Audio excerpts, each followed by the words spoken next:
반갑습니다. 좋은 아침입니다. 그리고 참 기분 좋은 시간입니다. 무엇보다도 성경을 통해서 여러분들과 영상으로나마 이렇게 소통할 수 있음이 큰 기쁨이 아닐 수가 없습니다. 주와 같이 길 가는 것 즐거운이라는 것, 오늘도 주와 함께 동행함으로 기쁘고 즐거운 복된 시간들이 되기를 바라면서 통성경 길라잡이 과정 계속 진행하도록 하겠습니다.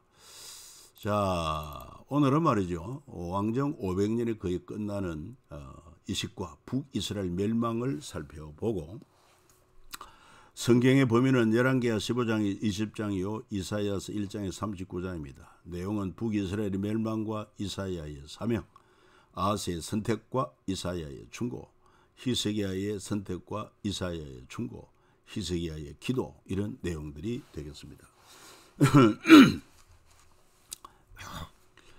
자, 이 시간 공간 주요 인물인데, 시간의 흐름 참고하시고, 공간은 사마리아와 예루살렘, 북이스라엘의 수도 사마리아, 남유다 수도 예루살렘.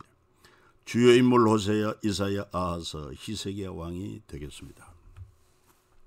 자, 먼저 우리는 이제 왕정 500년이 거의 이제 끝자락을 향해 가고 있는데, 성경에는 분명히 왕정 500년 3단계 경영 평가를 볼 수 있습니다. 먼저 사무엘을 통해서 1단계 왕정 경영의 예고를 평가하고 있습니다.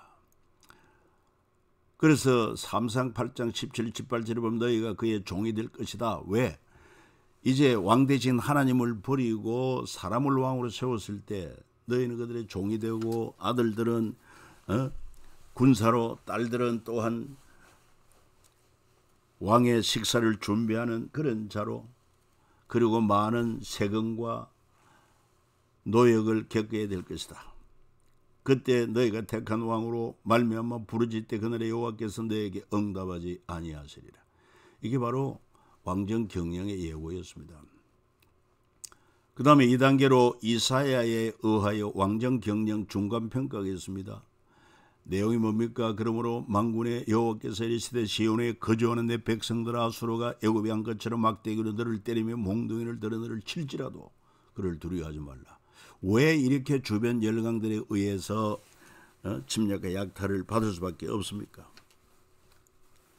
사실 이스라엘은요 작은 나라입니다. 여러분 알다시피 위로는 당시 아람, 아수르, 나중에는 또 바벨론, 이런 제국이 위쪽에, 아래에는 애굽 제국이 버티고 있었지 않습니까? 사실 애굽 제국까지는 보지 않습니다만은, 그래서 그 중간에 작은 나라, 정말 하나님의 도움이 없이는 열강의 침략과 약탈을 피해낼 수 없습니다. 그래서 하나님께서는 이스라엘 백성에게 약속의 땅이라고 하면서 그 땅을 주시면서 철저하게 저희가 제사장 나라로서 하나님을 섬기고 하나님의 말씀에 따라 순종할 때, 하나님이 통치할 때 열강의 세력을 막아줄 뿐만 아니라 정말 하나님의 살아계심을 보여줌으로 말미암아 모든 열방들이 하나님을 알고 하나님을 경외하고 하나님께로 돌아오게 하시는 그 사명이 이스라엘에게 있었다, 이 말이에요. 오늘 우리 대한민국도 마찬가지입니다. 우리 대한민국도 저 아래 남쪽으로는 해양 세력 일본이 버티고, 위쪽으로는요 공과 표범 같은 이런 러시아, 그 다음에 중국, 그 가운데 무슨 수로 이 작은 한반도가 버틸 수 있겠습니까? 철저하게 하나님의 도움이 없이는 안 됩니다. 일찍이 애국가에도 보면 하나님이 보호하사 우리나라 만세, 참으로 그렇기 때문에 우리의 사명이 큰 거예요. 이런 성경을 통해서 교훈을 받고 오늘 이 시대 우리의 삶에 적용할 때 우리가 살아있는 하나님을 경배하고 경외하고 그 말씀에 순종하여 살아갈 때 정말 이 나라가 견고하지, 그렇지 않으면 안 됩니다. 그나마 지금 우리 대한민국은 한미 동맹으로 말미암아 공산화되지 않는 참 유일한 나라라고도 볼 수 있습니다. 여러분, 그나마 감사한 일이 아닙니까? 하나님께서는 참 일찍이 미국의 선교사를 통해서 우리 한국에 복음을 주었고, 또한 미국을 통해서 그런 나라의 위기에서 우리를 또한 방어해주고, 그러니까 그 중심은 하나님이 있다는 것입니다. 그러나 하나님을 인정하지 않는 무신론 그리고 유물주의, 이런 사상을 가진 이런 대륙 세력 우리는 거기 붙어서는 살 길이 없어요. 자, 마지막으로 이제 예레미야를 통해 3단계 왕정 경영 평가. 너희들이 하나님의 왕되심을 버리고 이방 나라처럼 인간 중에 택하여 사람을 택하여 왕으로 세운 결과가 어떻게 되었느냐. 여호와께서 그의 모든 종 선지자를 너에게 끊임없이 보내셔서는 너희가 순종하지 아니하였으며 귀를 기울여 듣지도 아니하였도다. 이 민족들은 70년 동안 바벨론 왕을 섬기리라. 결국은 뭡니까? 북쪽 이스라엘은 아수르에 의해서 망하고 남쪽 유다도 바벨론에 의해서 포로가 되고 망한 것입니다. 이게 바로 왕정 경영의 총 결론이요 평가인 것입니다. 하나님은 지금도 세계를 경영하고 계십니다. 특별히 한민족 통해서 모든 민족을 경영하고 계신 것은 출애굽부터 말라기까지, 아니 신약에서도 보여주고 있어요. 자, 구체적으로 구약에서 보면 하나님이 세계 경영 도구로 아수르를 도구로 썼습니다. 그래서 아수르가 북이스라엘 이겨 사마리아인을 만든 것, 또 하나님이 바빌론도 도구로 썼습니다. 남유다를 이겨서 바벨론 포로민을 만들고, 그리고 하나님 페르시아를 도구로 썼는데 페르시아가 예루살렘을 지배하고 말이죠. 우리는 이 도표를 통해서도 하나님이 왕이 되고 통치가 될 때 항상 승리했습니다. 모세 때 애굽을 이기고, 여호수아는 가나안을 이기고, 기드온은 미디안을 이기고, 사무엘은 블레셋을 이기고, 다윗과 솔로몬 때 주변 모든 민족을 이겼습니다. 자신의 능력이 아닌 하나님이 함께하기 때문에 가능합니다. 그러나 철저하게 하나님의 왕되심을 배제하고 하나님을 의지하거나 순종하지 아니할 때 결국 이스라엘은 패합니다. 아수르에 의해서 북이스라엘이 망하고 바빌론에 의해서 남유다가 이렇게 포로가 된다는 것입니다.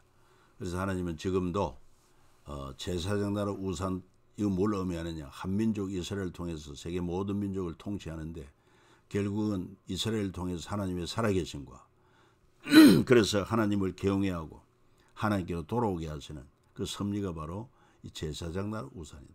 결국 예수 그리스도를 통해서 모든 민족이 주님께로 돌아오게 하시는 섭리가 지금 이루어지겠지 않습니까? 자, 이제 또 우리가 북이스라엘의 멸망과 더불어 이사야의 사명, 때는 주전 8세기 북이스라엘은 아모스, 호세아 선지자가 활동할 때요, 남유다는 이사야와 미가 선지자가 활동할 때이고, 아수르는 제국주의를 펼치고 있는 때, 그리스는 도시국가들이 생겨나고 있었고, 로마에는 로물루스, 레무스, 쌍둥이가 넉대 젖을 먹은 로마 신화를 만들고 있는 그때 아수르의 힘이 가장 막강했고, 그래서 아수르는 아람을 삼키고 또 북이스라엘을 삼키고 그 다음에 남유다까지 삼키려고 했지만 결국은 실패하고 애굽 정복을 꿈꾸고 있었습니다. 이런 가운데 북이스라엘은 BC 722년 아수르에 의해서 멸망하고 말지 않습니까? 역사적인 사실입니다. 그래서 이 아수르가 수도는 니느웨죠. 아람을 먹고, 아람의 수도 다메섹, 북이스라엘을 먹고 수도 사마리아, 남유다를 삼킵니다. 예루살렘이 수도였습니다. 그리고 애국까지 삼키려고 했습니다만 하나님께서 막으십니다. 이 아수르가 말합니다. 열국의 경계선을 걷어치웠고 그들의 재물을 약탈했다. 그러나 하나님은 한계를 정하여 문빗장을 지르고 이르기를 네가 여기까지 오고 더 넘어가지 못할 것이다. 그리고 그들의 연대를 정하시고 거주의 경계를 한정하신 분이 누구냐? 보이지 않는 하나님이다. 이 말이야. 자, 아수르 왕 티글랏 빌레셀 3세의 세계 경영은 어땠느냐? 이스라엘 왕 베가 때 아수르 왕 디글라필레셀이 와서 이온과 아벨레 마아가와 야노아와 게데스와 하솔과 길라앗과 갈릴리 납달리 온 땅을 점령하고 백성을 사로잡아 아수르로 옮겼더라. 그러니까 저들이 점령한 지에 백성들을 잡아서 온 아수르 땅으로 흩어버립니다. 그래서 이렇게 한 정책은 뭐냐? 아수르는 정복하 나라 민족의 경계를 무너뜨려 혼혈족을 만들고 아수르 제국을 영원하게 하려 했다. 그러나 아수르가 차지할 수 있는 경계선은 하나님이 섭리하신 사마리아까지였다. 인간의 거주의 경계도, 바다의 경계도, 삶의 경계도 누가 정하십니까? 하나님이 정하십니다. 자, 하나님은 북이스라엘을 향해서 남유다를 향하여 선지자를 통해서 말씀하시고 호소했습니다. 특별히 북이스라엘을 향해서 엘리사 불의 사자들 아닙니까? 얼마나 많은 하나님의 살아계신 능력을 보여주었습니까? 그럼에도 불구하고 북이스라엘은 응답이 없어요. 그리고 아모스, 호세아 같은 이런 선지자를 통해서 정말 눈물겨운 호소를 해도 침묵을 하다 결국은 아수르에 의해서 망하고, 그러나 남유다도 아스는 정말 하나님의 세계 경영을 이해하지 못해서 이 친아수르가 되고 말이요, 아수르를 섬기고 그렇게 했습니다. 그러나 히스기야는 아수르와 동맹을 맺기를 원하다가 또 애굽을 의지할까 하다가 결국은 이사야를 통한 말씀을 듣고 하나님의 세계 경영을 이해하고 하나님을 의지함으로 남유다는 아수르의 침략을 막아내고 생존하게 된 것입니다. 그래서 아하스 왕의 선택과 이사야의 충고를 살펴봅니다. 이사야는 아하스 왕에게 절대로 주변 제국과 동맹하지 말라. 친아수르도 되지 말고 반아수르도 되지 말고, 친애굽도 되지 말고 반애굽도 되지 말라고. 왜? 하나님이 세계를 경영하기 때문이다.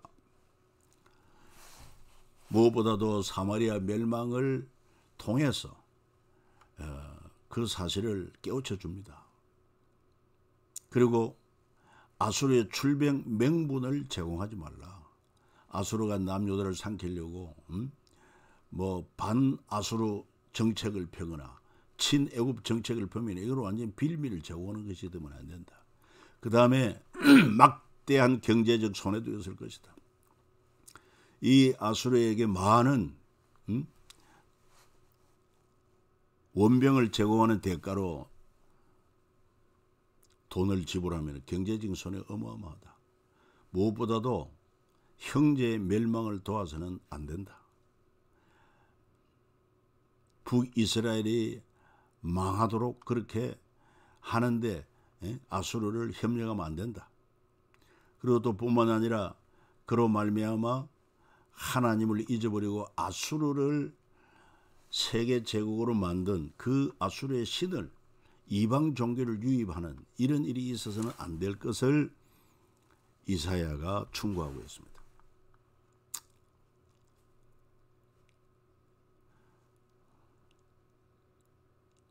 여기서 중요한 메시지가 나오는 게, 믿어야 굳게 선다. 한 징조를 구하되 깊은 데 높은 데든지 구하라. 아하스는 나는 구하지 않겠습니다. 나는 여호와를 시험하지 않겠습니다. 그때 성경은 뭐라고 말해? 주께서 친히 징조를 너에게 주실 것이라. 보라, 처녀가 잉태하여 아들을 낳을 것이요. 이 말이 이제 이사야 7장 14절에 나오죠. 그 아하스 왕은 이 아수르 왕을 향해서, 아수르 왕이여 나는 왕의 신복이요 왕의 아들이라. 이제 아람 왕과 이스라엘 왕이 나를 치니 청하건대 올라와 그 손에서 나를 구원하소서. 남유다 왕 아하스 엎드려 올립니다. 이런 내용이 열왕기하 16장에 기록되어 있다 이 말이죠.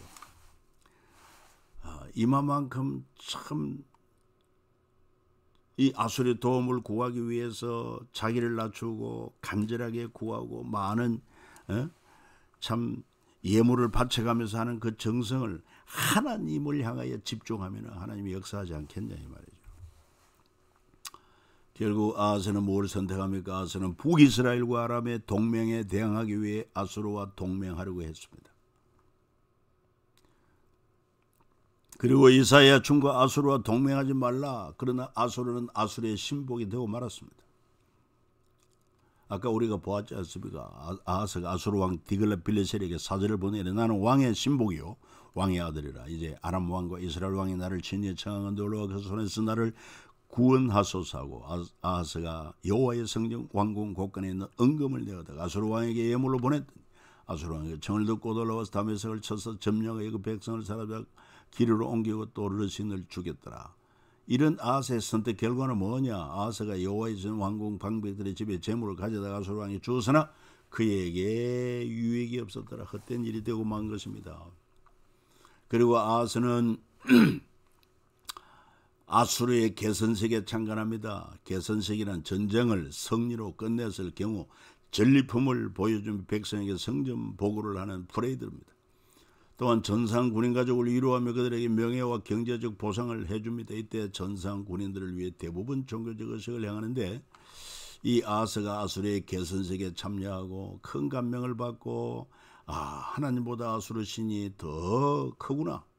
예루살렘에 아수르식 제단을 설치하도록 명령하고 아수르 신에게 제사하는 여러분 남쪽 유다의 왕 가운데 가장 악한 왕이 누구일까요? 므낫세, 아하스, 버금가는 악한 왕들입니다. 자, 동맹 줄기를 한번 이해할 필요가 있습니다. 북이스라엘은 동맹으로 멸망하고 맙니다. 먼저 동맹 첫 번째 북이스라엘 예후 왕과 아수르의 갈멜살 동맹. 지금도 그 증거가 예후가 아수르 살만 에셀 3세의 조공 바친 것이 블랙 오벨리스크라는 그 큰 돌기둥이 있습니다. 그게 지금도 대형 박물관에 전시가 되고 있어요. 두 번째 동맹 북이스라엘 모나임 왕과 아수르 디글랏빌레셀 3세의 동맹을 맺었지만은 그래서 북이스라엘 모나임 왕위를 튼튼히 하는데 이용하려고 했습니다. 근데 결국은 여기에 다 어떻게 됩니까? 아수르 왕에게 먹히고 맙니다. 나라가 통째로 먹히고 망합니다. 세 번째 동맹 북이스라엘 베가 왕과 아람 르신 왕의 동맹. 남유다의 동맹 동참을 요구하고 거절하자 남유다를 공격했던 것이 바로 이들입니다.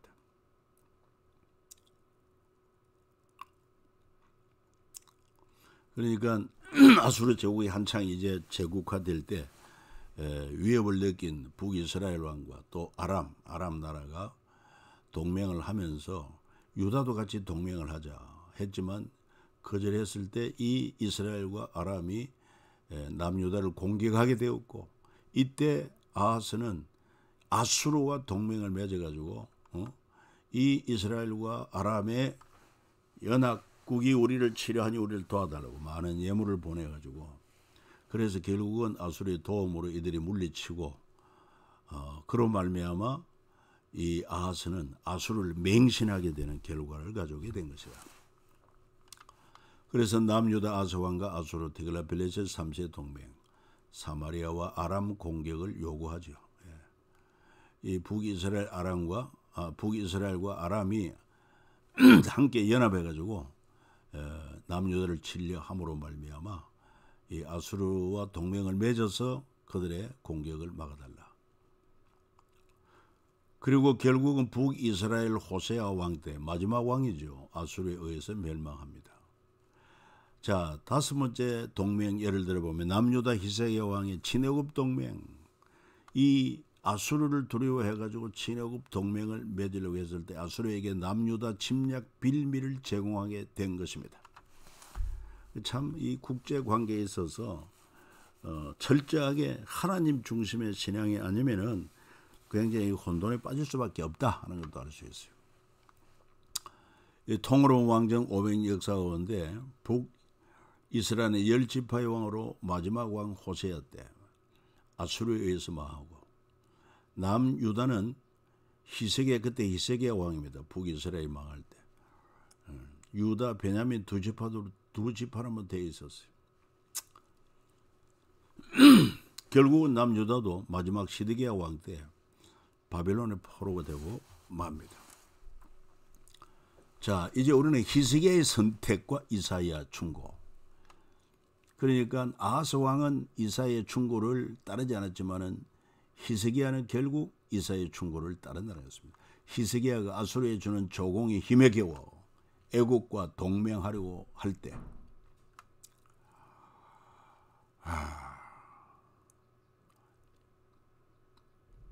배경은 그렇습니다. 유다왕 히스기야가 라기스로 사람을 보내 아수르 왕에게 이르되 내가 범죄하였나이다. 나를 떠나 돌아가소서. 왕이 내게 지우시는 것을 내가 당하리이다 했더니 아수르 왕이 곧 은 300달란트 금 30달란트를 청하여 유다 왕 히스기야에게 내게 한지라. 히스기야가 이에 여호와의 성전과 왕궁 곳간에 있는 은을 다 주었고 또 그때 유다 왕 히스기야가 여호와의 성전 문의 금과 자기가 모든 기둥에 빈 금을 벗겨 모두 아수르 왕에게 주었더라. 그러니까 힘이 없으면 이렇게 수모를 당하는 거예요. 그래서 이 히스기야도 아수르에 주는 조공이 너무 힘들어서 친애굽 동맹 정책을 맺으려고 할 때 이사야가 충고합니다. 애국과 동맹하지 말라. 여호와께서 이르시되 나의 종 이사야가 3년 동안 벗은 몸과 벗은 발로 다니며 애국과 구세에 대하여 징조와 예표가 되었느니라. 애굽의 도움은 헛되고 무익하다 말합니다. 그러나 히스기야는 자주 국방 의지를 불태우며 애국과 동맹을 합니다. 그러나 히스기야는 도움을 구하러 애굽으로 내려가는 자들은 화 있을진저 그들은 말을 의지하며 병거의 많음과 마병의 심히 강함을 의지하고 이스라엘의 거룩하신 이를 앙모하지 아니하며 여호와를 구하지 아니하나니 결국 어떻게 되겠습니까? 아수르는 이를 빌미로 남유다에 쳐들어오지요. 히스기야 때. 그래서 예루살렘 성만 빼고 전 국토가 점령당합니다. 이 사실을 이사야 36장 1절에 히스기야 왕 14년에 아수르 왕 사네립이 올라와서 유다의 모든 견고한 성을 쳐서 취하였다. 이 다급한 상황에서 히스기야는 드디어 이사야 충고대로 하나님을 선택합니다. 그 아수르 왕이 이 히스기야 왕에게 모욕하는 편지를 보냈을 때 히스기야 왕이 듣고 옷을 찢고 굵은 배를 두르고 여호와의 전에 들어가서 왕궁의 책임자인 엘리야긴과 서기관 셈나와 제사장 중 장로들에게 굵은 배를 둘러서 아모스의 아들 선지자 이사야에게로 보내며 그들이 이사야에게 이르되 이사야의 말씀이 오늘은 환난과 징벌과 모욕의 날이라 아이를 낳을 때가 되어서나 해산할 힘이 없도다. 그래서 결국은 히스기야의 돌이킴으로 남유다는 구원을 받게 됩니다. 내가 나와 나의 종 다윗을 위해 이 성을 보호하여 구원하리라 하셨나이다 하였더라. 이 밤에 여호와의 사제가 나와서 아수르 진영에서 군사 18만 5천 명을 진지라. 아침에 일찍 일어나 보니 다 송장이 되었더라. 그토록 강력한 아수르 제국의 군사들 하나님이 그 밤에 역사하니 다 죽고 맙니다. 뭐 혹자는 이걸 아주 급성 패스트가 돌아가지고 뭐 하룻밤 사이에 다 죽었다고도 얘기를 합니다만 아무튼 하나님의 역사인 것입니다. 하나님을 전적으로 의지할 수 있는 은총을 우리 모두에게 부어주시기를 축복합니다. 여러분 다음 시간에 또 만나 뵙겠습니다.